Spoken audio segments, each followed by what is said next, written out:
No, third row, third row. Bonjour Didier, Julien Babou, M6. Tout simplement, on vous a pas vu depuis longtemps. Comment ça va? Je vous ai manqué? Le match, on l'attend impatiemment en tout cas. Est-ce que c'est le cas de votre équipe? On sent une certaine zénitude qui se dégage. Est-ce que vos joueurs et vous sont prêts à exploser?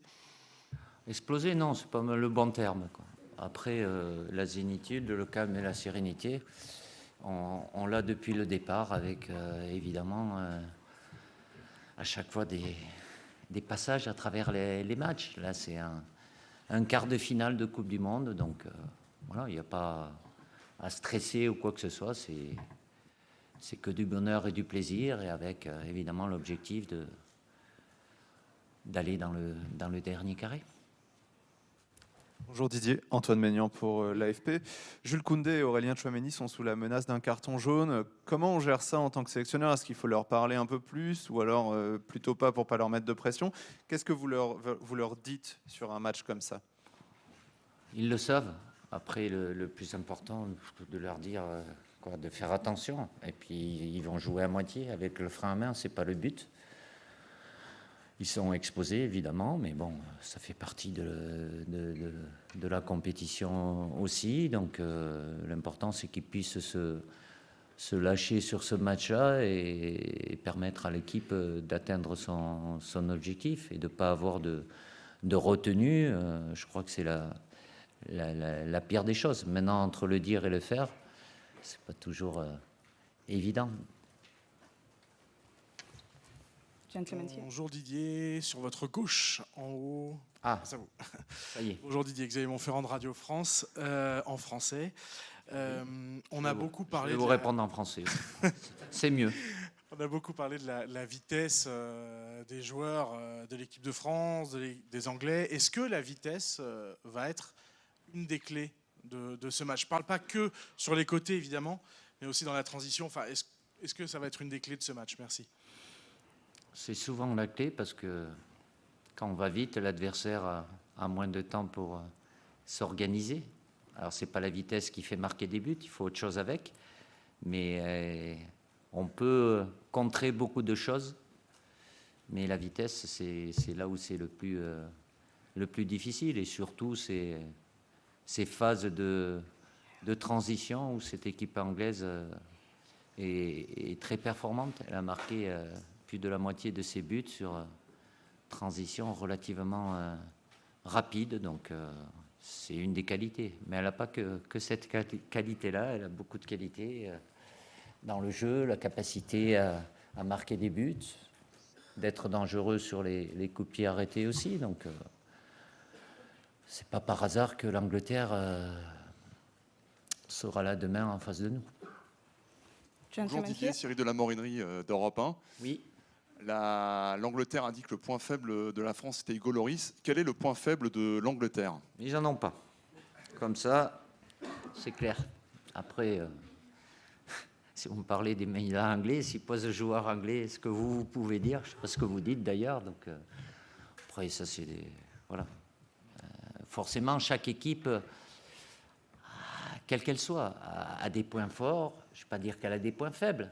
Mais il y a des choses qu'elle fait peut-être moins bien, et que ce soit moi de mon côté avec mon staff ou Gareth Southgate de l'autre côté, il a eu 4 matchs, enfin je pense 3 pour lui, parce que le troisième, il n'a pas dû, le nôtre troisième match, il n'a pas dû beaucoup lui servir.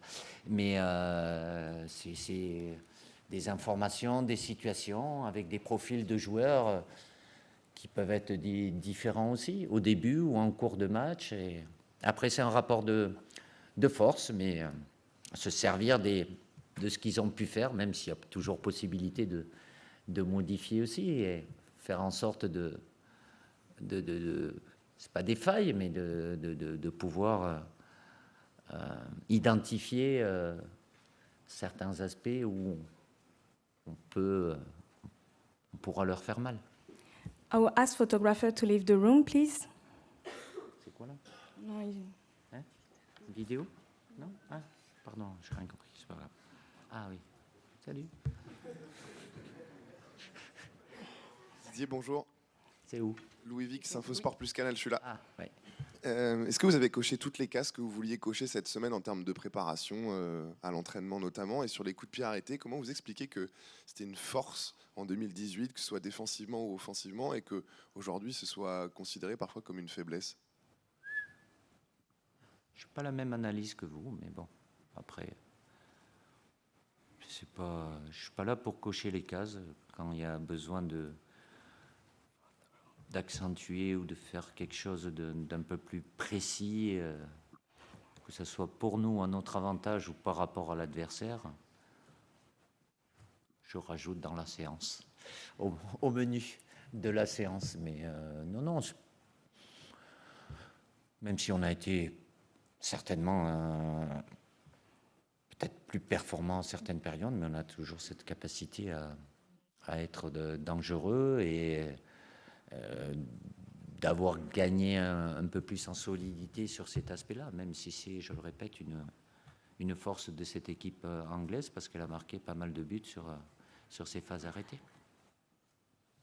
Bonjour Didier, Dominique Séverac, Le Parisien.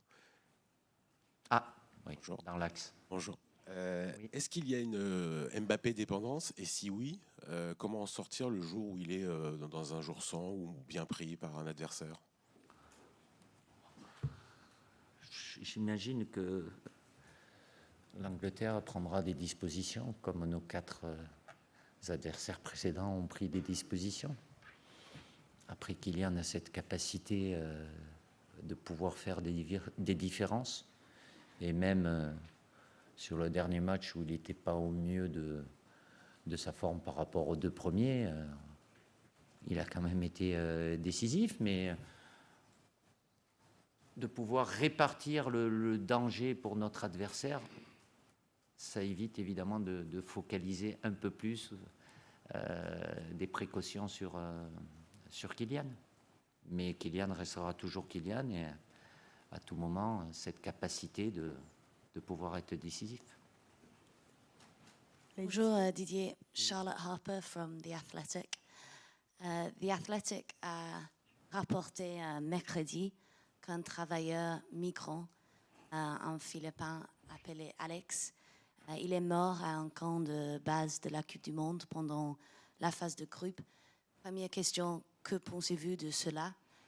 Deuxième question, votre fédération a déjà dit qu'elle soutenait un fonds de compensation pour les travailleurs migrants. Dans quelle mesure est-il important de poursuivre cette conversation maintenant et après la fin du tournoi? Écoutez, c'est toujours un sujet sensible. Je n'ai pas envie de...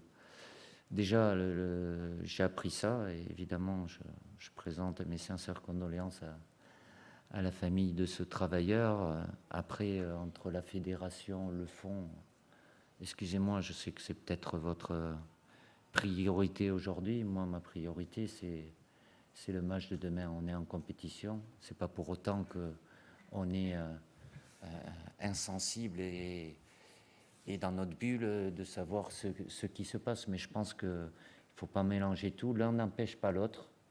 Mais voilà, c'est chaque fédération, les joueurs français ont fait des choses. Vous le savez. Je sais que vous avez posé la question à un de mes joueurs, je ne sais pas si c'est vous d'ailleurs ou un de vos collègues. Libre à vous, bien évidemment. Mais après ce que je viens de vous dire, qu'est-ce que vous voulez que je vous réponde d'autre? En me posant la question, vous savez déjà ce que je vais vous répondre. Et c'est pas vouloir fuir la question, mais je suis avec mon groupe, nous sommes des sportifs pour un événement sportif. Voilà. Après, malheureusement, le sportif n'a pas la capacité, quel qu'il soit, à pouvoir régler les problèmes des uns et des autres, même si là, ce n'est pas un problème, puisque c'est un homme qui a perdu la vie. Donc, voilà. Le respecter, c'est aussi, je ne sais pas si c'est parler de lui. Il y en a peut-être certains qui diront que de parler de lui, c'est le respecter, mais pour sa famille... voilà, j'imagine l'immense douleur qu'ils doivent avoir. Bonjour Didier, Oui. Sébastien Tarago, a priori, il n'y aura pas besoin de la traduction. Mais... Non. Ah, quoique, des fois. Ouais, je sais. Déjà, c'est bien. Ça m'arrive aussi avec tes réponses. Et Non, le problème, c'est que tu les entends pas, tu les écoutes pas. Donc, mais c'est bien quand on te donne la parole, parce que depuis le temps. Ah oui, tu vois, j'attends. Ouais. Comme Charles. Oui, vas-y. Noël Le Graët a déclaré au Figaro. Ah, tiens, je me l'attendais, celle-là. Oui. Ah ouais, ça pouvait être. Tu souhaitais prolonger ton contrat, quel que soit le résultat, quelque part. Déjà, est-ce que ça t'a fait plaisir? En tout cas, comment tu as réagi? Et deux. Toi aussi? Moi, bien entendu. Oui. Et deux. Pourquoi ta joie? Pourquoi tu en doutes, Didier? Oh non, j'ai pas des doutes, j'ai des certitudes. Pas dans le foot, mais en dehors, oui. Mais c'est pas grave, vas-y, on va pas faire un monologue autrement ou un échange. Ça m'est plus en 2022 qu'en 2018. Et deuxièmement, s'il te propose un nouveau contrat, est-ce que tu diras oui? C'est le moment de me poser cette question, tiens. C'est très gentil ce qu'a dit le président. Voilà, pour le reste, ma seule priorité, c'est ce qui nous attend, et avec ce quart de finale et l'objectif d'être en demi-finale. Je sais, j'ai pas répondu, t'as pas à traduire, mais c'est ma réponse. Gentleman here, white shirt. Hello, Mark Irwin from The Sun in England. Can I just ask you about Gareth Southgate and the job you think he's done for England, bearing in mind he wasn't known as a great player like yourself, the job that you think he's doing for England?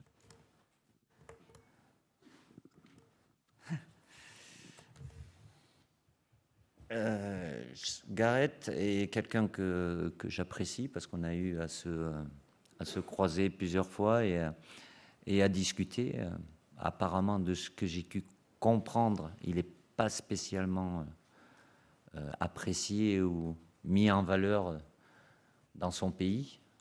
Alors, ce n'est pas parce qu'il n'a pas eu une carrière de joueur dans sa première vie que ça lui empêche d'être aujourd'hui un très bon sélectionneur, de par ce qu'il a permis à l'Angleterre d'obtenir de bons résultats. Donc, mais humainement, c'est quelqu'un que j'apprécie beaucoup. Bonjour. Our last question. Lauridine Bouziane, Al Jazeera. Bonjour, coach. C'est un match entre Anglais et Français. Généralement, le match entre la France et l'Angleterre, c'est pas un match normal, c'est pas un match comme les autres. On ne se rencontre pas souvent, hein, en phase finale. Coach, vous jouez un match à élimination directe. Qu'est-ce qui change dans votre approche pour ce match-là? Merci. Comme c'est le cas pour l'Angleterre et comme pour nous, toutes les équipes qui ont eu le bonheur de se qualifier déjà en huitième, il n'y a pas de match de rattrapage ou quoi que ce soit, il n'y a pas de séance de rattrapage. Il y en a un qui sera content et un qui sera déçu, forcément. Donc, plus on avance, la qualité est supérieure, donc les exigences aussi sont plus importantes, mais